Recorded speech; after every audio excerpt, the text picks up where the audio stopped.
Hi, welcome to Overthinking Entrepreneur. I'm Megan, and I've had a successful online business for a few years now, and I think I overthought probably about 90% of my decisions along the way. Honestly, I just overthought whether I should say 90% or pretty much every decision in this intro. So if you find that relatable, you are definitely in the right place. In this podcast, I will help you get out of overthinking and into action so that your online business can finally start growing. Do you need to get your face in your feed? This is the name of my favorite challenge that I've ever created, and I'm getting ready to launch round 3, and it inspired me to want to talk about this on the podcast. Now, this is not just going to be an episode where I pitch the challenge to you. Don't worry. You're going to get a lot of value out of this. This is really all I'm going to mention, the challenge. I will put a link where you can join. I would absolutely love to have you, but I promise this is not going to be just a long pitch for the challenge. I want to talk to you about why I decided to create this challenge in the first place, why I think it's so important to get your face in your feed, whether you want to do it with my challenge or on your own. I think it's something really important that you need to be mindful of. And I love the name. I really need to trademark it. I think it's so cute. I love how it was just one of those things. It was actually one of my middle of the night ideas. You've probably, if you listen to this podcast a lot, heard me mention these at this point. Sometimes when I'm getting really tired and about to fall asleep, it's almost like my brain stops overthinking because it's so tired, and it's like little neurons fire and these awesome ideas pop into my head, and I write them down in my notes app because I know I will never remember them. And most of the time I don't even remember that I wrote one down, but I wake up in the morning and I open my notes app because my whole life is in my notes app, and then I see this note that I wrote the night before at 1 a.m. and forgot. I'm like, wow, that was such a good idea. This is where this actually came from. I woke up in the morning and had one of those notes that just said, get your face in your feed. And I was like, I wonder what that means. And then I sort of let it evolve naturally until I came up with a really good idea of what to use it for. So, okay. Why do I think it is so important that you need to get your face in your feed? And what I mean by that is getting more you into your content, your face in your photos, but also just talking about you yourself in your content. I think this is really important. And remember, I work with personal brands. If you're not a personal brand and you don't want to post about your face, it's fine. If you're not a personal brand, you don't necessarily need to. But if you are a personal brand and you're wanting people to connect with you, care about you, trust you, buy from you, it starts with letting them in, letting them get to know you. Now, when I say let them in, I don't mean let them know every single thing about you. You get to really decide what letting them in looks like. And there are certain things that I have never shared online and never will about me and my life, and that's fine. I am not saying that you need to air all of your dirty laundry, share anything and everything, live your whole life online and publicly. That is not what I mean at all. You get to pick and choose what you're comfortable with sharing with people. And for me, I think the line and something that works really well is to let people know your personality, but not necessarily your business, right? Like they don't need to know everything that's going on in your life, but they do want to feel a connection to you. Let them get to know you, the person behind the business. And I've talked to a lot of people who feel like they're doing this, but what they're actually doing is sharing the kind of stuff that most people share on Facebook when they don't have a business. My son won an award and we went out to dinner. Here's our family photo. I'm so proud of him. Or it's the kid's first day of school. Or we had a date night. Here's a photo of what we had. It was so good. Or we had friends in town. Or we went to the apple picking. Here's our cute family photos, right? That kind of stuff. That does not really help me get to know you. That helps me know a little bit about your life and what you've been up to and your family, but I still don't feel like you've let me in. I don't know your hobbies, your personality, your sense of humor, the things you like and dislike, any of that kind of stuff. I can't gather that from your family photos and those sort of things that people have been posting on Facebook before they had a business.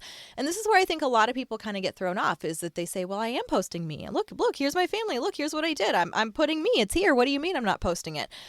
And so I just wanted to bring that to your attention and just take a step back and say, here's a question you can ask yourself. If someone met me online and started following me, and for whatever reason, don't think about the logistics or why this would be happening, okay? Just for whatever reason, that person is coming to spend a day with you. Would they know what to expect? Would they have an idea of the type of things that you might like to do because you share about that?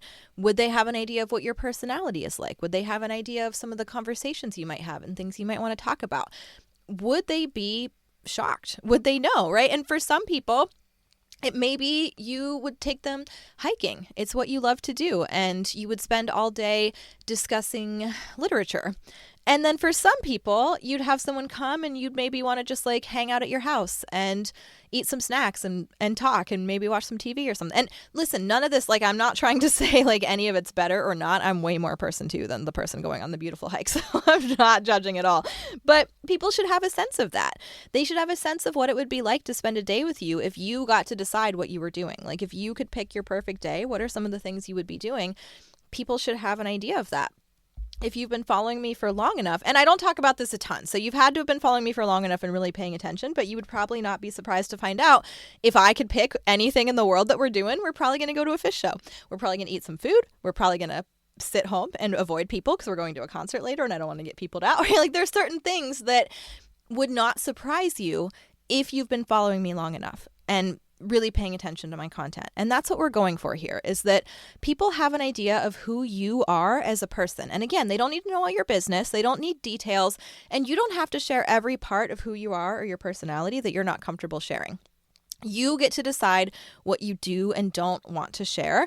Or you can be like me where you decide, like sometimes I'm getting ready to record something and I'll think through, okay, I want to talk about this and this and this, but don't share this story because it could come across a little weird, whatever. And then next thing I know, it's coming out of my mouth, right? So sometimes I'm at war with my own self of what I want to share, but you get to decide. I am not saying that you need to share everything or like live your life really publicly. I still consider myself kind of a private person. It's been this really interesting balance. Like there's a lot of things that have happened in my life that no one online knows, but I also feel like I've been able to really let people in and let them connect with me. And that's what I'm talking about here. And that's what I think is really important when you want to have a personal brand and when you want to make sales through social media, through that brand and through your content. There are certain things that you need to do in order to help people build that trust and become ready to buy from you. And I think sharing about yourself and getting more of you and your face in your feed is one of the easiest ways to do this and let people really feel like they know the person behind the business. So, okay. Let's talk a little bit more specifically about why I think this is important. So the first one is simply that content with your face in it tends to perform better. It just does from an algorithm perspective, and kind of a silly thing to remember, but if you use Facebook, Facebook is my number one platform and probably always will be. We'll never say never, but it's been my tried and true. And all these new things pop up and they come and go. And I'm not saying they're bad.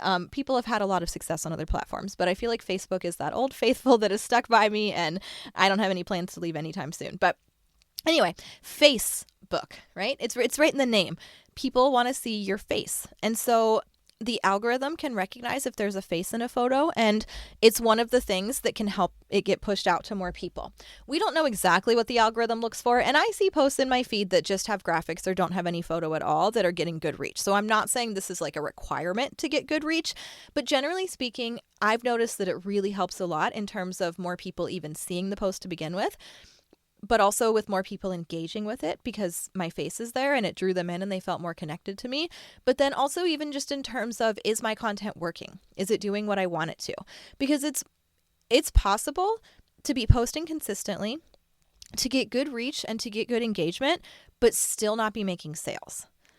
And I think this is one of those kind of hidden elements that could be causing that, where you're like, I'm doing the things, I'm showing up, I'm here, why isn't it working? And it's like, well, maybe they don't have that connection to you.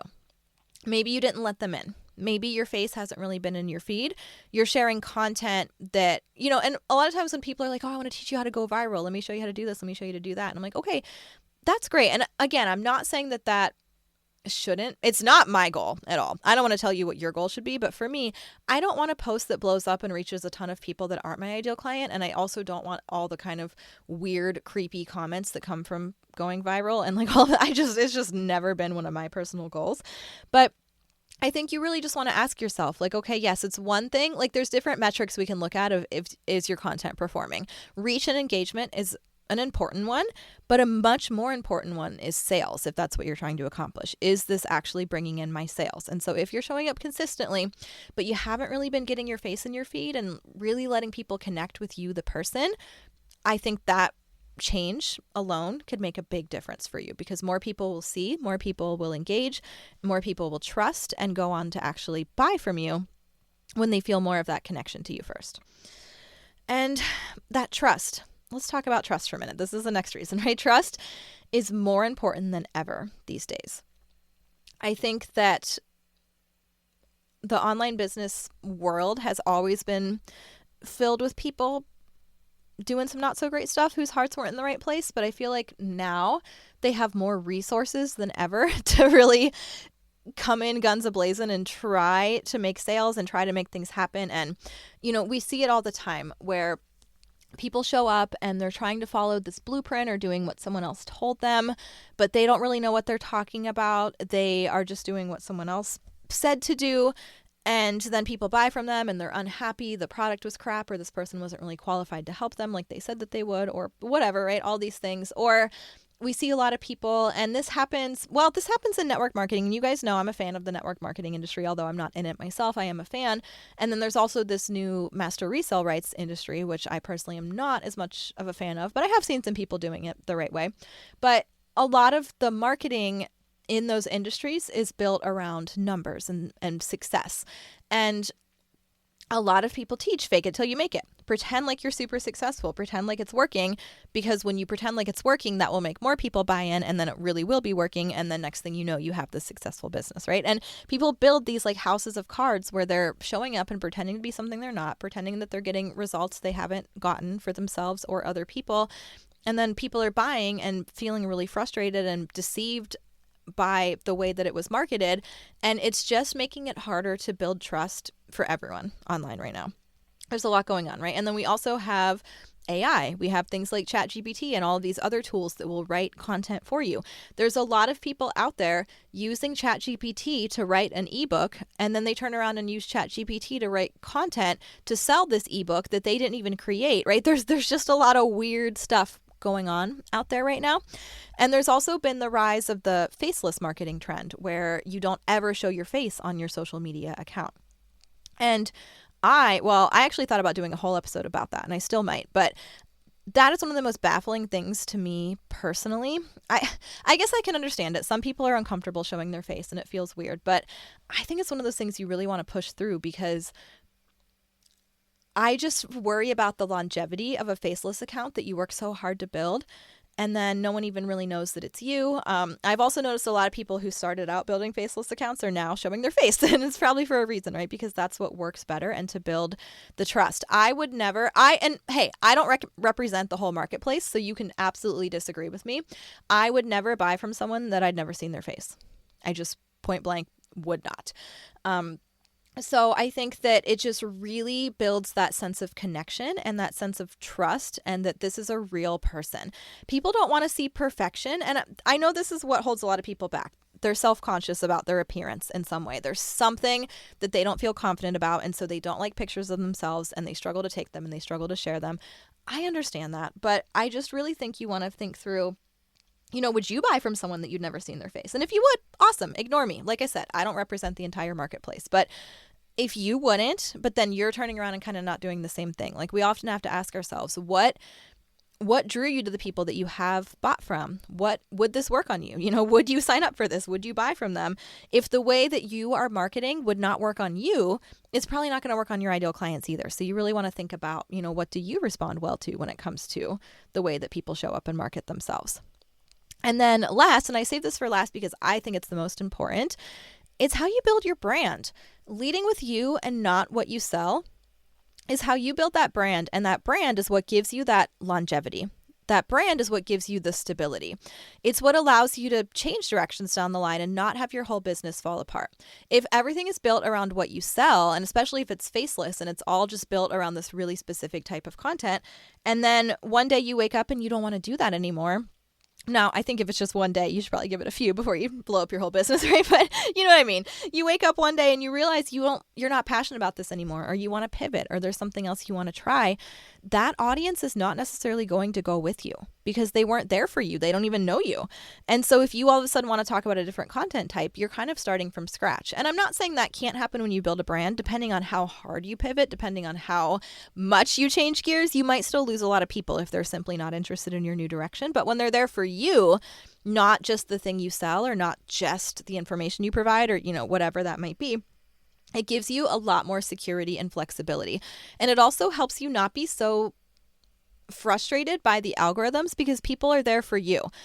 I think a lot of the advice that's given is like how to beat the algorithm and how to reach this cold traffic and how to do all these things. And again, cold traffic is like, the more cold traffic you can reach, the better. I'm not saying that's a bad thing, but I have seen a lot of people be so frustrated by the algorithm, or they're like, oh, my group just fell apart. And it's because it wasn't built on that brand and those people that loved you. If I'm in someone's group and I really love it and I notice that it's not showing up in my newsfeed anymore, I will type it in the search bar and go see what's going on and see, have they not been posting, or did this maybe fall off my feed? And I'll engage to get it back in my feed. But that's because I have a connection with that person who started the group. It's because I enjoy them and I want to see more of their content. And I feel like there's someone that I want to see more from.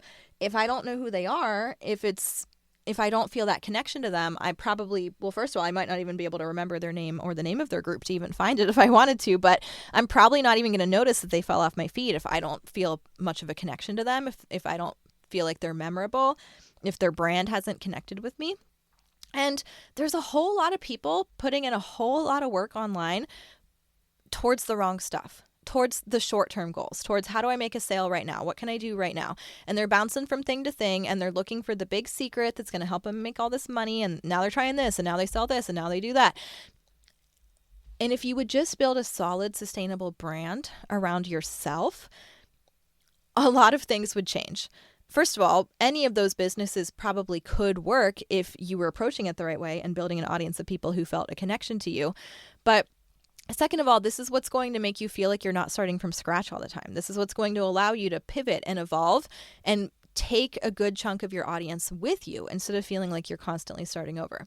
This is how you can have people excited to get your emails instead of unsubscribing. And you're going to get unsubscribes every time you send an email unless your email list is not growing. Okay. So like, don't get too hung up on unsubscribes. But, if you feel like you can't get people to open your emails, if you feel like you can't get people to watch your videos, if you feel like you can't get people to engage with you, I would really encourage you to take a step back and say, okay, are you building a brand? Are you leading with you? And are you truly connecting with people? Because I think that's really making a comeback. And it's fun for me to see because I never strayed from this viewpoint. This has been my viewpoint the whole time. It started out this way in social media marketing, relationship marketing, and a lot of people did it this way. And then a lot of people switched over to, how can I automate this? How can I be hands off? How can I work 1 hour a week and make $1 million, right? That's where the industry kind of shifted to. And that worked for a while, but now I think that buyers are sick of it. They don't want all these automations. They don't want to not feel like they don't even know who you are. They don't want to feel like they can't even ask you a question or like reach you. They want that personal connection again. And it's been interesting to kind of watch things shift back that way to more people showing up and more people going live again and more people being more present and in it with their people and trying to make those connections again, because it's what works, and it's what works and stands the test of time. It outlasts algorithm changes and new platforms and new this and new that. And oh my gosh, my reach just fell and all these things changed, right? When people are truly there for you, none of that stuff matters as much. So that is why I think it's really, really important that you get more of you and your face in your feed. People want to see your face. I know you might feel self-conscious about it, and I get that. And, you get to decide what you want to do. Don't let me I'm not trying to bully you into showing your face if you're truly that uncomfortable with it. But I think it makes such a big difference. And I think the vast majority of people really need to get more of themselves and their face into their feed.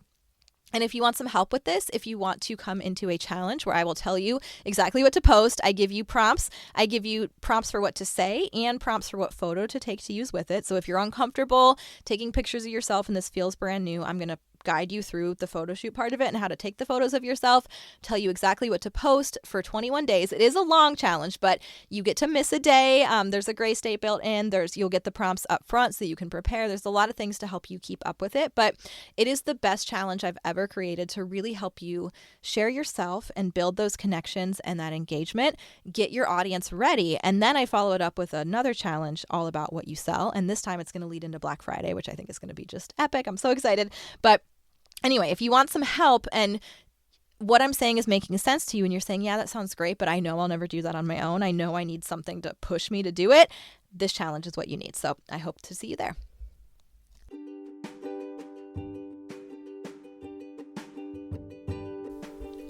I hope this episode inspires you to go take action on something you have been overthinking. As much as I wish you could, you cannot think your way to success. So promise me you're going to go take some action today. Head over to overthinkingentrepreneur.com to find all the cool stuff I've made for you over the years, like my free guide to getting more social media engagement and my Facebook group, Dynamite Entrepreneurs, which has a free course on social media basics.